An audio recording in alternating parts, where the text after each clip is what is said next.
હોય એવી રીતે લખપતના મામલતદારે ખેડૂતને ના પાડી દીધી કે તમે જાઓ ડીએલઆર પાસે ને માપણી શીટ લઈ આવો, એના પછી હું તમારી વાત સાંભળીશ.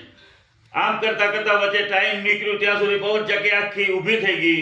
ખેડૂતે ડીએલઆરને માંગણી કરી, ભાઈ મારી જમીન ક્યાં છે, તમે મને માપણી કરી દો, મારો જૂનો સર્વે નંબર મારી ક્યાં આવેલી છે એ જમીન તમે માપણી કરો.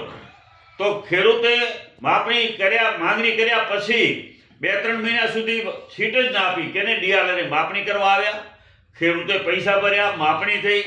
ખેડૂતની માંગણી એક હતી કે ભાઈ તમે ડીઆરની સીટ આપો કે આ પવન ચક્કી ક્યાં ઊભી થાય છે.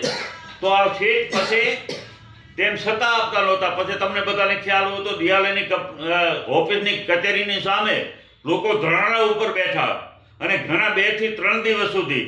અંતે પછી ડીઆરએ એની માપણી સીટ આપી છે.